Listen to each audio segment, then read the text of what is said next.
This is a 10-inch FPV drone and I hate flying it. Here's why. The thing right here on the front is the camera. And if you can read that, this is a Runcam unit. I think it's the Link or Wasp. And a few years ago, it used to be really good. It's high def, don't get me wrong, but the technology's starting to get a little bit older. A few years back, they came out with the O3 Air unit, total game changer, and still one of my favorites for my 7-inch FPV. Then they came out with the O4 and we got two versions. The O4 Lite, small, lightweight, perfect for smaller micro quads, and then the O4 Pro. But the price difference is big, with this one being around $160 and this one around $250-ish. And those were the good old days before Trump took over, started trade wars, and then effed up all of the pricing. So my 2.5-inch has the O4 Pro. My 2-inch Freestyle has the Air Unit Lite with an upgraded wide angle lens kit from Flywoo. And I just got this one off of AliExpress for $125, which is a great savings because they're probably trying to blow this out and push people towards their upgraded wide angle unit that Flywoo started a while back, and now DJI wants a piece of the action. So today we're going to be installing this on this, but there's a few technical aspects we need to consider first. And it's just always a friendly reminder that no matter how many quads you build, sometimes you forget stuff. Now, if we take a look at this frame, there's a few things to consider, and I'll link the original build log video for this if you want to go back and check it out. But this is the GEPRC Pulsar LR10, which has a very long chassis body. We've got our stack in the center here, and then there was extra mounting points in the back for a VTX system. So I created a 3D print that pushed it up closer to the front because even with a Vista Air unit, it was still too far away to get the camera cable all the way up to the front.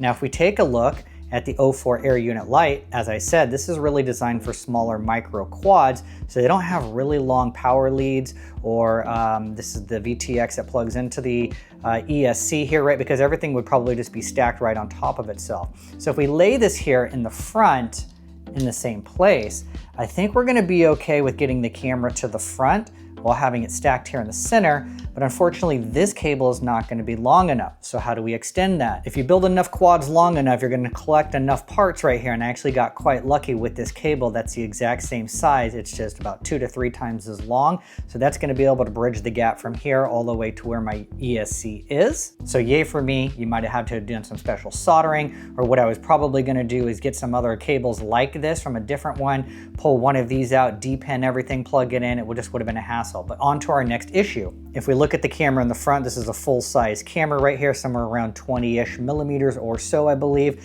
And this is meant for micros. And it actually comes with a bezel that you can put on top, which goes like so. And then this brings it out to maybe like 16 millimeters, give or take. So it's gonna be too small to fit into the center, which means I either need to come up with some shims or print out some new 3D TPU parts, which I don't have the file for these ones, so shims are where it's at. Or, since I recently did the Flywoo O4 wide camera upgrade to my 2-inch Freestyle, one of the cool things that they give you are some extra bezels, as you can see right here. And I didn't use them all because I didn't need them, but now I do. So we've got a couple different options here. One is slightly wider than the next, but I think the single point is gonna be the perfect size right here. And basically what you do is you just take the camera with the bezel and it's gonna fit right inside just like this. And then that is gonna allow me to mount it right inside of here. So let's get to work. So let's take a close-up look at this. I've got the camera. It's seated inside of the included Flywoo bezel.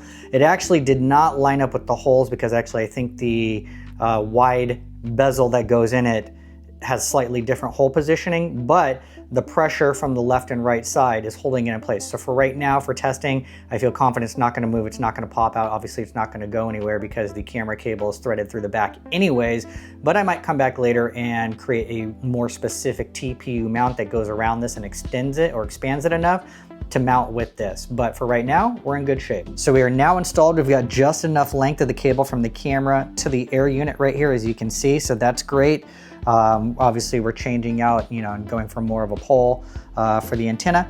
And then we have just enough length here in that special connector that I have that's gonna do the power and the RxTX, the video feed to the flight controller, plugs in the back right here on the top. So now all we have to do is sync this up with the goggles, activate it with DJI, and then we can go for a test flight. So we've gotten to the Beer 30 troubleshooting part of the day. And what's been pissing me off is that when I power this thing up, I get video feed in the goggles, but it won't arm. It doesn't get any response from the controller, okay, the transmitter here. As soon as I unplug the battery, but it's powered through beta flight with a USB cord, all the response comes back. So what's going on here? Why am I only getting, response on the sticks here when I'm connected via USB power, but not on battery power? What I come to find out is that there's probably something wrong with the O4 Lite being plugged into the ESC and maybe one of the wires. Because if I unplug the video transmitter, it spools up, it arms, everything works as expected. As soon as I plug it back in, this thing gets really hot. So I'm thinking that it's one of the wires. I'm gonna have to go through and check these just to confirm, but when I plug the old air unit back in, works like it should. Connects, all of that great stuff. So I'm gonna figure out what that problem is, and then I'm gonna tell you. So it's been a while since I've installed one of these, but when you look at the instructions here, everything lines up from the wire to the controller, but I think it's probably the S-bus wire right here, because I always clip that. I don't use a DJI controller, so that might be what is screwing things up. So I'm gonna remove that first. And now for the moment of truth, will it arm? We got beeping. Will we get arming? Oh, sweet baby Jesus. So one small ass S-bus wire can screw this up for you. I always depin it. Yeah, you could just clip it and call it a day. This is actually the first time in a long time I've forgotten about this. And it's just always a friendly reminder that no matter how many quads you build, sometimes you forget stuff.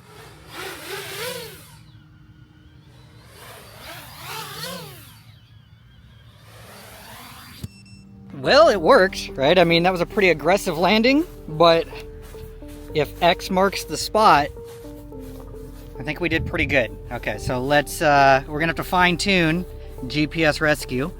But aside from that, it brought it back. Now let's fly it a little bit more rough.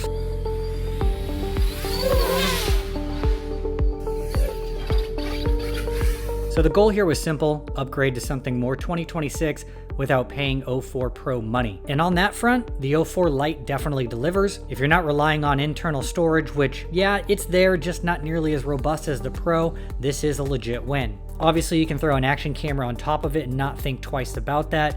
When you're flying a 10-inch quad, it's easily going to be able to handle that extra weight without any major issues or degradation to performance. But here's the catch. We've got shaky, unusable footage. Out of the box, Rocksteady is enabled. It's jittery, it's shaky, it's just done. And this isn't a fluke. It's a known gyro issue with the O4 Lite. It's the same thing that I'm seeing on my 2-inch freestyle quad, even with the upgraded wide-angle lens. I also turned off Rocksteady and tried stabilizing in gyroflow after the fact, and it's still garbage. So image quality, 10 out of 10. Image stability, not even close. Range though generally has improved. I took it out to the beach and I pushed it almost a mile out. If you bump it up to 700 milliwatts on a higher frequency, the video held up pretty clean. My O3 Pro on the 7-inch is still the range king in my opinion. Rock solid, 2 miles out, but you gotta be honest, when you're that far out, you're one bad link away from never seeing your quad again. The bottom line is for 125 bucks, there's no complaints here, and it makes flying this thing way more fun. Now I just need somewhere more exciting than the coast to actually fly it. Stay tuned for the next one.